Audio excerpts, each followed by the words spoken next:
Bismillahirrahmanirrahim.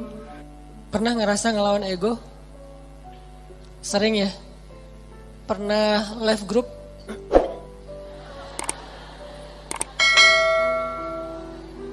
Kadang gak left group, cuman grupnya yang nge-left kita. Gimana grupnya nge-left kita? Tadinya grupnya rame, chat, broadcast, segala macem, tiba-tiba sepi. Kenapa sepi? Ternyata mereka bikin grup baru. Dan cuman kita doang ya nggak dimasukin ya. Ini namanya bukan left group, grup left kita. Saya pernah ngerasain kayak gitu. Kenapa ini sepi nih? Ternyata bikin yang baru. Adminnya mantan. Enggak, bercanda. Jadi mungkin kita pernah rame sama orang, pernah clash, pernah sakit hati, pernah baper. Apalagi kadang orangnya itu orang dekat kita, keluarga, pasangan, orang tua, mertua, adik kakak, sahabat, yang pasti rasanya nggak nyaman. Kita tuh nggak pengen lama-lama diam-diaman, pasti kayak gitu. Cuman kok nggak ada kekuatan ya untuk bisa memulai bicara duluan, mungkin nyapa duluan, atau senyum duluan, atau say hi duluan, ngejapri duluan. Kok nggak ada kekuatan kayak gitu? Yang terjadi justru kita kayak pasif nungguin dan berharap dia duluan yang nyapa kita. Diam-diam sebetulnya berharap, tapi nggak pengen kita yang duluan. Nah ini namanya ego nih. Hati kita secara jujur sebetulnya pengennya udah deh gak usah gini-gini amat, gak usah diam-diaman terus. Udah deh kita mending netral lagi, biasa lagi, cair lagi. Dengan geng kita mungkin geng kecil yang dari SD, SMP, SMA udah barengan. Terus baru pisah, nikah dia duluan, kita tinggal sendiri misalnya. Kan suka kayak gitu tuh, ada baper-bapernya gak pengen lama-lama. Tapi yang terjadi udah lebih seminggu gak ada yang duluan datang untuk menyapa, karena dua-duanya menjaga ego. Berat rasanya untuk ngelawan ego dalam diri sendiri. Ini sering terjadi dalam kehidupan kita. Dan yang lebih fatal lagi dengan orang tua nih. Sampai kalau dengan orang tua atau dengan mertua lebih berat lagi tuh.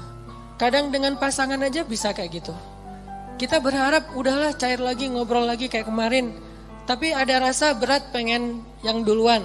Nah, gimana cara kita bisa menjaga melawan ego kita sehingga tetap bisa menjaga silaturahim, menyambung silaturahim, berdamai dengan orang-orang yang dekat dengan kita selama ini ketika ada masalah. Ini pembahasan yang luar biasa penting, walaupun mungkin kita udah pernah baca hadis-hadisnya, pernah dengar ceramah-ceramah tentangnya, setidaknya hari ini kita pengen refresh lagi semangat kita untuk melawan ego. Melawan ego itu dalam kehidupan kita tuh ada banyak macam, teman-teman. Pertama, melawan ego ketika kita harus mengakui kesalahan kita. Ini berat nih. Mengakui bahwa kita salah itu berat. Dan yang membuat kita sulit mengakui kesalahan kita, walaupun secara jujur di dalam hati kita nyadar kalau kita tuh salah, tapi nggak pengen ngaku, itu pasti ego. Nah, ada satu kisah yang luar biasa, kisah ketika Nabi SAW selesai perang Khaybar. Perang Khaybar itu perang paling besar antara kaum muslimin dengan orang Yahudi di Madinah. Ini paling besar dan bisa dibilang perang terakhir Nabi SAW. Setelah itu udah kayak nggak ada lagi perang-perang yang sulit. Ini perang Khaybar. Perang Khaybar, setelah selesai perang, ada beberapa tawanan perang. Salah satunya adalah calon istri Nabi, orang Yahudi. Siapa namanya? Sofia. Jadi salah satu tawanan perang Khaybar itu adalah Sofia. Suaminya terbunuh dalam perang Khaybar, saudaranya terbunuh dalam perang Khaybar, ayahnya terbunuh dalam perang Khaybar, pamannya terbunuh dalam perang Khaybar, keluarga besarnya banyak yang terbunuh dalam perang Khaybar. Dan cuman mungkin bisa dibilang dia sebatang kara yang selamat dalam perang Khaybar dan jadi tawanan kaum muslimin. Akhirnya Nabi datang ke tenda para tawanan perempuan. Nabi mencari tahu di mana Sofia karena dia anak kepala suku. Ditunjukkan oleh sahabat, masuklah Nabi dengan beberapa orang sahabat ke dalam tenda Sofia. Dan Sofia waktu itu komen dalam postingan itu tuh. Kata Sofia, Muhammad adalah orang yang paling aku benci saat itu. Gimana enggak? Ayahnya dibunuh, pamannya dibunuh, saudaranya dibunuh, suaminya dibunuh. Keluarga besarnya banyak yang terbunuh dalam perang Khaybar. Sehingga kata Sofia, Muhammad adalah orang yang paling aku benci waktu itu. Jadi Nabi datang ke Sofia dalam kondisi Sofia itu lagi benci banget sama Nabi. Ngelihat wajah Nabi juga gak mau. Apalagi nge-follow. Ngelihat wajahnya aja gak mau. Kalau Nabi request mau follow, pasti di blok. Jadi benar-benar nih, Sofia lagi marah berat dan lagi baper berat sama Nabi, lagi benci banget sebenci-bencinya. Dan lagi sedih sesedih-sedihnya. Gimana gak sedih, kehilangan satu keluarga aja sedih ini, apalagi satu keluarga besar. Termasuk orang yang paling penting dalam hidupnya, ayah dan suaminya. Apa yang dilakukan Nabi? Nabi datang minta maaf kepada Sofia. Apakah Nabi salah? Tidak. Apakah Nabi zalim kepada keluarga Sofia? Tidak sama sekali. Tapi Nabi tidak punya ego di dalam dirinya. Beliau datang meminta maaf kepada Sofia. Masuk ke tenda Sofia. Sofia, maafkan aku atas kematian ayahmu. Maafkan aku atas kematian suamimu. Maafkan aku atas kematian saudaramu, pamanmu, keluarga besarmu. Kemudian Nabi menjelaskan apa yang sebenarnya terjadi. Aku udah ngasih kesempatan buat ayahmu, tapi beliau menolak. Beliau malah menyerang kami, beliau malah zalim kepada beberapa kaum muslimin dan seterusnya. Nabi menjelaskan, meminta maaf, menjelaskan, meminta maaf, menjelaskan, meminta maaf terus menerus sampai akhirnya luluh hati Sofia dan tiba-tiba Sofia menjadi jatuh hati kepada Rasulullah SAW. Lihat luar biasanya Nabi dalam meminta maaf. Bukan maaf ya, udah selesai pergi. Enggak. Beliau minta maaf sampai Sofia jatuh hati pada beliau. Itu gimana caranya tuh? Orang yang tadinya benci banget jadi cinta banget. Sehingga kata Sofia, beliau terus meminta maaf dan menjelaskan, meminta maaf dan menjelaskan, meminta maaf dan menjelaskan sampai akhirnya beliau menjadi orang yang paling aku cintai di muka bumi. Ini luar biasanya akhlak Nabi SAW. Jadi Nabi itu bukan hanya bisa bikin orang yang lagi bete jadi happy, malah orang yang jadi lagi haters banget jadi followers dan fans berat. Bukan fans lagi, loversnya jadi pencinta. Ini artinya ada pelajaran gimana melawan ego. Mengakui bahwa kita salah. Walaupun posisi Nabi sebetulnya beliau gak salah. Namanya perang pasti ada adu fisik segala macam. Lagian kalau kita baca kronologis cerita perang Khaybar, maka kita akan lihat bahwa Nabi itu udah toleran banget. Udah ngasih kesempatan banget. Udah ngasih banyak tawaran-tawaran yang gak harus perang deh. Udah kita damai aja. Tapi mereka gak mau. Akhirnya gak bisa dihindari terjadilah perang. Kalau kita baca kronologis panjangnya perang Khaybar. Tapi dalam kondisi Nabi gak bersalah, Nabi gak zolim, Nabi gak pernah mencurangi hak orang lain. Nabi masih datang kepada perempuan ini untuk meminta maaf. Gimana dengan kita yang mungkin kondisi kita gak seperti Nabi yang suci, yang maksum. Pasti ada salahnya kita. Walaupun kadang-kadang yang pertama salah orang lain. Yang pertama salah itu mungkin teman, salah ngomong, salah sikap. Atau kadang-kadang sikapnya bukan sesuatu yang gimana, cuman diam doang. Kadang dia diam, kita baper. Akhirnya bapernya tuh berlarut-larut sampai keinget lagi yang dulu-dulu. Jadilah diakumulasi jadi rame.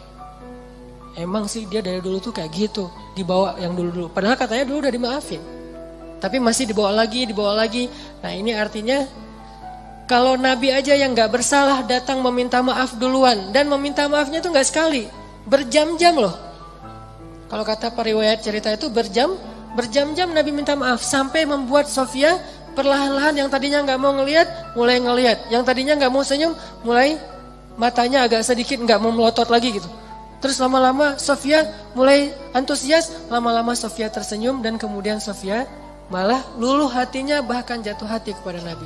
Bukan karena Nabi keren, kece, bukan. Karena akhlaknya yang luar biasa. Baru Sofia mengakui kepada Nabi, mengatakan, beberapa malam yang lalu saya mimpi. Baru Sofia jujur. Mimpi apa? Saya mimpi, dalam mimpi itu rembulan jatuh ke dalam pangkuan saya. Rembulan purnama banget jatuh ke dalam pangkuan Sofia. Lalu saya ceritakan mimpi ini kepada suami saya dipukul sama suami saya, ditampar sama suaminya. Kenapa? Karena suaminya tahu makna dari mimpi. Kata suaminya, kamu jangan macam-macam. Kamu tertarik dengan laki-laki yang di Madinah, maksudnya Muhammad. Padahal Sofia nggak pernah tahu tentang Muhammad.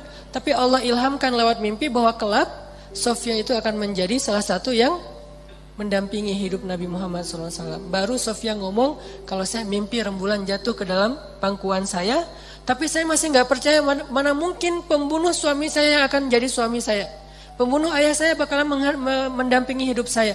Tapi ketika melihat akhlak Nabi, semuanya berubah. Dialah yang paling layak untuk saya. Ini melawan ego dengan cara meminta maaf. Dan itu nggak gampang. Tapi walaupun itu nggak gampang, justru karena dia sulit, balasan di sisi Allahnya luar biasa. Sehingga ada kaidah dalam fikih, al-jaza min jinsil amal, al-jaza ala qadril masyaqqah. Balasan itu tergantung sulitnya beramal. Balasan itu tergantung sulitnya beramal. Makin sulit dalam beramal, makin besar balasan di sisi Allah Subhanahu wa taala. Jadi kalau kita ngerasa meminta maaf, mengakui kesalahan itu adalah hal yang berat, yang sulit, berarti itu ibadah yang luar biasa pahalanya. Lebih gampang mana coba saya tanya? Meminta maaf atas kesalahan kita dengan sholat sunnah qobliyah 2 rakaat. Lebih gampang sholat sunnah. Bahkan terkadang lebih gampang tahajud daripada minta maaf. Kadang-kadang lebih gampang melaksanakan tahajud. Ada orang tahajudnya rajin, tapi nggak pernah mau ngaku kalau dia salah. Kan berarti lebih sulit meminta maaf ya. Maka dari itu menjadi salah satu indikasi bahwa meminta maaf dalam kondisi tertentu pahalanya lebih besar daripada ibadah tahajud. Kenapa? Karena dia lebih sulit. Al-jaza'u ala qadril masyaqqah. Balasan itu tergantung tingkat kesulitan dalam beramal. Ada 2 orang yang datang ke masjid. Yang satu jarak rumahnya cuma di sebelah masjid. Yang satu lagi jauh dari masjid. Kemudian kondisinya hujan. Sehingga dia hujan-hujanan datang ke masjid dingin. Berdiri di shaf pertama di belakang imam. Barengan nih. Tapi pahalanya beda. Tergantung apa? Tergantung kesulitan. Yang satu dekat masjid pahalanya pahala berjamaah. Yang kedua jauh dari masjid pahalanya berjamaah dan effort yang lebih. Begitu juga kita ketika kita ngerasa ada ego yang harus kita lawan. Makin berat ego yang harus kita lawan, makin besar pahala dari ibadah itu.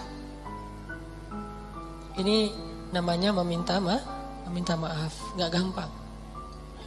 Bahkan Nabi SAW kadang meminta maaf kepada pasangannya, kepada keluarga besarnya, kepada sahabatnya, kalau beliau pernah menyakiti mereka. Buktinya apa? Sebelum Nabi wafat, dalam kondisi sakit berat, Nabi itu lagi meriang, lagi gigil gitu. Tiba-tiba Nabi berdiri dalam keadaan yang nggak gemetar gitu, nggak kuat berdiri. Nabi berdiri di depan mimbar. Nabi mengatakan, wahai sahabat-sahabatku, wahai sahabat-sahabatku, kalau aku pernah menyakiti kalian sebelum ini, maka maafkanlah aku. Jika kalian ingin mengambil hak kalian untuk membalas, maka balaslah sekarang. Karena mungkin ini adalah pertemuan kita yang terakhir. Bayangin seorang nabi yang jasanya itu udah lebih daripada ibu ke anak kan? Jasa ibu ke anak masih kalah dengan jasa nabi kepada umatnya. Kalau ibu ke anak jasanya apa? Mengandung, melahirkan, menyusui, membesarkan. Kalau jasa nabi bukan cuma di dunia, tapi juga di akhirat. Nabi itu paling berjasa dalam hidup kita, bahkan lebih daripada orang tua kita. Orang tua kita nanti di akhirat ninggalin kita loh. Begitu bangkit dari kubur, semuanya jalan sendiri-sendiri. Bahkan kalau kita dikuburin satu kuburan dengan pasangan kita, cinta sejati nih, pengen satu kuburan berdua. Nanti begitu bangkit tetap aja nggak saling menolong, bahkan saling meninggalkan. Kenal nggak? Kenal. Jadi pas kita bangkit dari kubur, baru dihidupkan kembali, kita ngeliat ke sebelah, ada dia di sebelah. Itu pasangan kita banget tuh. Bahkan bukan mantan, emang dia istri kita atau suami kita. Gak ada dendam gitu, masih ada rasa kasih sayang gitu. Bangkit dari kubur ngelihat pasangan kita, sama sekali kita gak mikirin untuk menolong dia. Pergi aja sendiri. Dia juga gitu, pergi sendiri. Yauma yafirrul mar'u min akhih wa ummihi wa abih wa sahibatihi wa bani likulli imri'in minhum yauma idzin sya'nun yughni. Hari ketika seorang ibu ayah meninggalkan anaknya, ketika istri suami meninggalkan pasangannya, ketika adik kakak meninggalkan saudaranya, ketika sahabat karib meninggalkan sahabatnya, setiap orang sibuk hanya dengan urusannya sendiri-sendiri. Cuman satu orang yang hari itu peduli kepada kita. Bukan ayah kita, bukan ibu kita, bukan istri kita, bukan suami kita, bukan guru kita, bukan sahabat kita, bukan geng SD kita. Bukan teman satu grup sama kita, bukan siapapun. Terus siapa? Rasulullah Sallallahu Alaihi Wasallam. Cuman Nabi yang paling sibuk di hari itu. Nyari-nyari kita, terus minta ke Allah, ya Allah selamatkan dia. Nyari lagi, ya Allah selamatkan dia. Terus saja sepanjang waktu. Jadi Nabi itu orang yang paling berjasa. Jadi walaupun kalaupun beliau pernah menyakiti, ya sudah hak beliau untuk dimaafin. Kecil kesalahan beliau kalau pernah pun menyakiti sahabat dibandingkan dengan jasa yang sangat besar. Dan gak mungkin juga Nabi sengaja menyakiti, pasti gak sengaja. Tapi dalam kondisi kayak gitu Nabi masih minta maaf, bayangin. Seorang Rasul, utusan Allah, kekasih Allah, minta maaf kepada umatnya. Terus siapa? Kita sebagai suami harus merasa ego meminta maaf kepada istri. Apakah kita lebih mulia daripada Rasulullah? Siapa kita sebagai istri merasa ego meminta maaf kepada suami, apakah kita lebih mulia daripada Rasulullah? Meminta maaf kepada orang tua, meminta maaf kepada anak, meminta maaf kepada mertua, teman dan seterusnya, apakah kita lebih mulia daripada Rasulullah yang udah sempurna? Tapi beliau tetap meminta maaf kepada umatnya. Nabi berdiri dalam keadaan susah payah. Padahal Nabi kalau pengen minta maaf bisa aja mention aja lah, gak usah harus ketemu orangnya kan ya. Tinggal add siapa minta maaf ya, udah. Nabi bisa telepon, Nabi bisa japri, Nabi bisa ngutus orang, kasih tahu ke dia saya minta maaf. Atau suruh ngumumin sama kayak Abu Bakar gitu. Abu Bakar berdiri di atas mimbar, wahai kaum muslimin, Rasulullah lagi sakit keras. Beliau berpesan minta maaf kalau ada salah kepada kita semuanya. Bisa kan? Tapi saking seriusnya Nabi minta maaf, beliau dalam keadaan sangat lemah dan itu sakit yang membuat beliau wafat loh. Berarti sakit keras banget nih. Tapi beliau sempat-sempatin untuk berdiri di atas mimbar dalam keadaan gemetar dan mengatakan, maafkanlah aku wahai kaum muslimin, wahai sahabat-sahabatku. Dan kalau kalian sulit menerima permintaan maaf, maka balaslah sesuai dengan hak kalian. Nabi siap dibalas. Dan itu jujur dari Rasulullah. Tiba-tiba seorang sahabat yang kita tahu Ukasyah berdiri mengatakan, ya Rasulullah, saya akan mengambil kisos. Para sahabat semuanya kaget. Ukasyah kok tega banget sama Nabi, nggak ngelihat Nabi lagi sakit keras. Dan itu kekasih mereka semua. Mereka lebih mencintai Nabi daripada orang tuanya, daripada pasangannya. Makanya ada istilah bi abi wa ummi anta ya Rasulullah. Engkau lebih kami cintai dari semuanya ya Rasulullah. Tiba-tiba Ukasyah bilang, ya Rasulullah, saya menuntut kisos. Karena dulu Rasulullah pernah mencambuk punggung saya ketika sedang mengendarai onta. Nggak sengaja kena pas ngangkat kayak cambukan gitu untuk ini onta, kena Ukasyah. Nabi langsung meminta dipapah untuk turun dari mimbarnya. Wahai Ukasyah, ambillah hakmu. Sama sekali nggak berubah wajah Nabi. Sama sekali Nabi itu nggak merasa, Ukasyah, ya sih, cuman nggak gitu-gitu amat kali, kan saya lagi sakit. Nggak. Ukasyah, kamu nggak ngelihat nih wajah saya pucat kayak gini. Ukasyah tega banget sih sama aku. Nggak sama sekali nih Rasulullah tulus banget minta maaf. Kalau kita kan kayak minta maaf itu basa-basi ya. Minta maaf dengan harapan dia juga ngakuin kalau kesalahan dia lebih banyak gitu. Agak-agak kurang tulus sih, modus banget kalau kita. Kalau Rasulullah itu tulus banget. Begitu Ukasyah minta kisos, Rasulullah turun. Dan Rasulullah bilang, tolong ambilkan cemeti untuk Ukasyah. Diambilkan oleh sahabat. Terus Ukasyah pegang itu, kata Ukasyah, ya Rasulullah, waktu itu saya gak pakai baju. Nabi pakai baju tebal karena beliau lagi meriang. Kata Ukasyah, waktu itu saya nggak pakai baju. Nabi langsung membuka baju beliau. Gak pakai baju sama sekali. Kata sahabat, ya Rasulullah, biar saya aja yang ganti engkau. Ya Ukasyah, aku aja yang ganti Rasulullah. Kalau kamu mau tambahin aja 10 kali lipat. Tapi jangan Rasulullah, kami aja yang ganti Rasulullah. Banyak yang jadi relawan pengen gantiin posisi Nabi. Abu Bakar, Umar, semuanya pengen gantiin. Ukasyah diam dan Nabi mengatakan, tidak. Itu adalah kewajiban aku untuk Ukasyah. Itu hak Ukasyah. Minggir. Pada minggir semuanya. Nangis sahabat. Melihat Nabi diperlakukan gitu-gitu amat. Seandainya boleh tuh udah digebukin tuh Ukasyah. Cuman kan gak boleh. Karena itu hak Ukasyah ya. Pada sebel semuanya. Pokoknya habis ini kita unfollow semuanya. Di blog gak ada yang boleh ngomong sama Ukasyah. Pokoknya Ukasyah itu harus dikucilkan. Udah pada sebel semuanya sama Ukasyah. Ada yang di sebelahnya, Ukasyah apaan sih lo? Kayak gitu-gitulah. Ukasyah diem aja. Nabi membuka bajunya. Gak pakai baju sama sekali sehingga kelihatan kulit beliau yang bersih, badan beliau yang mulai kelihatan beliau lemah banget, sakit.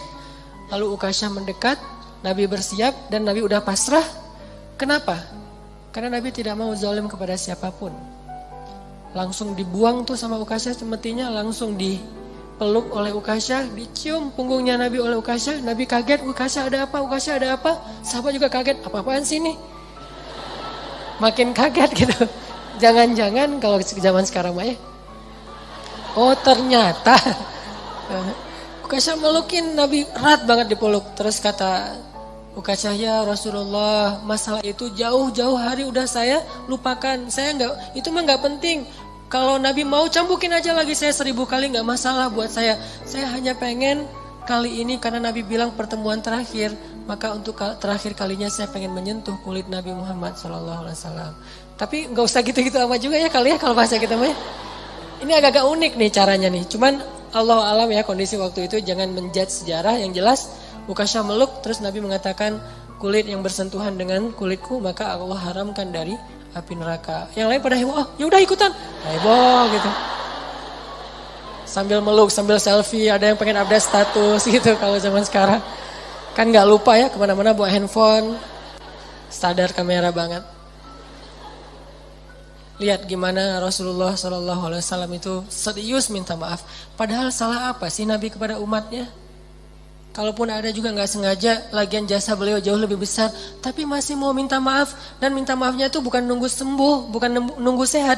Dalam keadaan sakit keras juga beliau datangin orang untuk minta maaf. Artinya seandainya Ukasyah nggak ada di situ, Nabi datangin tuh rumah Ukasyah minta maaf. Bukan ditelepon, didatangin orangnya. Didatangin orangnya buat apa? Meminta maaf.